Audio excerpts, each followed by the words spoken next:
این آیات خدای له خوانه په جبرائیل امین په واسطه محمد راغی په حضرت محمد صلی الله علیه وسلم راغلی چې ولا نو دوی وروره دوی اصلا د علم او د تعلیم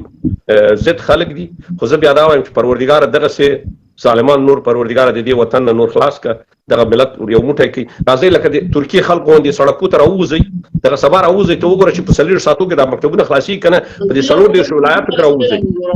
ډیرو بخزه وی نتیجې ته رسیدلې ما دې د فکر کوي چې راځم موږ دغه جنکو مکتبونه به بند کوو موږ امریکا له زور وخو زما خپل دا شخصي نظر دی کنه راځي په دغه جنکو مکتبونه دغه مکتبونه بند مدارس بند دا چې بند کړو دا به موږ امریکا ته یو زور وخو چې موږ دومره طاقت لرو اصلا ګور یو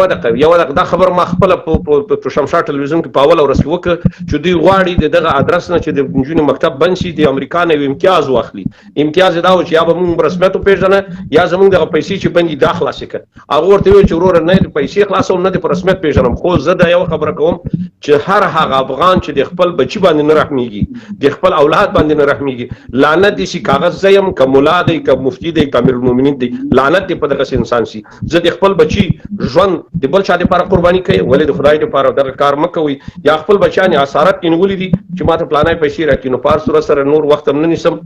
او ان شاء الله ته اورور ته لږ معلومات هم ډیر لري لا تکاري زه خو یم زه خپل دا به زما د شخصي نظر د رسمیت پیژندل د دنیا په موږ پر رسمیت پیژندل دا د افغانستان په نفع نه کوم په موږ د حالت د چی رسمیت پیژندل د طالبانو او د دې رسمیت پیژندل ځکه چې د حالاتو ته مکنه نو د رسمیت پیژندل د هیواد په نفع نه دي نه اصلا خبره دا دی ګوره قربان سم یو څوک چې وایي مشروعیت غواړي یا د غواړي په رسمیت پیژندل سي آیا غاړه د بند والی مولا وزیر مولا رهبر مولا چړی مولا سرمعلم مکتب مولا او ټول به سیوادان تو خدای چې دا ته وګسې پیژنې دا ما او تاسو افغانان موږ پیژنو والله کې دغه اوس افغانانو له ادرس دوی اقل مشروعیت اخیستای دوی آیا لزر مولایان به یا 15000 مولایان والله اکثریت ورور دی هغه پښتنو د کرخ جګړه ډډه نه ده اکثریت چې ګوره د کویټي او د وزیرستان او د پیښور راغلي دي دغه پښتانه په موږ تپلي دي بنا انګوري هغه پښتانه هغه ډډه مستغه کوي دغه ډډه دغه سره کوي ګوره دغه لوبه ده دغه لوبه کې زما استاد ترقی او پرمختګ مخه نیول شوی د نیمه پیړۍ د خلک په نیمه پیړۍ کې ګور چیرته ورسېدل دا تا لاس شل کاله مخکې انټرنیټ دی پیژندې ټلیفون دی پیژندې کمپیوټرونه دی پیژندل نن ورو چیرې ولاړې کمپیوټر چیرې ولاړې انټرنیټ خلک په 500 کالو کې څونه ترقی وکړله موږ 500 کاله لاړو عقب ته دا ټوله زمونږ خپل لاس دی موږ چیرته افغانان مترقی خلک اوسو د خپل بچی د سباوند لپاره خاصه ژوند انتخاب کو نور زدر ته ایم چې بیا ټول پسې دریګو ټول غزان به وژنم خدا خپل بچی ته بلاره جوړوم نو بس قربانم سم من په کورو کې پراته یو پروردګار ته په ورحمېږي نو خدای پاک درته او ته انسان خو پاتې خپل حق دی واخله کنه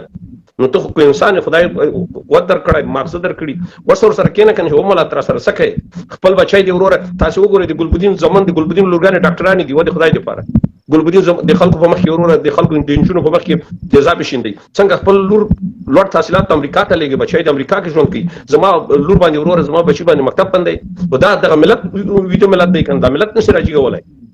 دغه خبره ده ورته ګلبدین کسانو په معلومان وژل دا وخت نه وسم وروره خلک زی د ګلبدین لاسونه په چې یو ژاړي ورته وخت ته وای د ګلبدین سره یو سات نه سوي یو پنتون یا 15 یو کال وستل ده نو ته خدای چې وخت د ګلبدین سره یو سات کې وای یو پنتون ما ولسته نو خدای زمونږ ګره دا ورکه زبیان وای افغانان د سبا راوځي سبا راوځي نه ټوپک واخلي نه دی وجنګي په دې سړکو دی ورته کین ملان ته دی وای یا به مکتب خوشی کوي یا د ډاکټر را باندې تیرې کا په دې سړکو کې وګورئ سبا خوشی کوي کنه دا ملت نه راوځي ورته ملت هم دغه خوشحال ده چې هم دغه چې دا وطن په بخښلو ته السلام علیکم ورحمت الله وبرکاته قربان مننه ژوندۍ اوسه لاړ سم تاسو نو مننه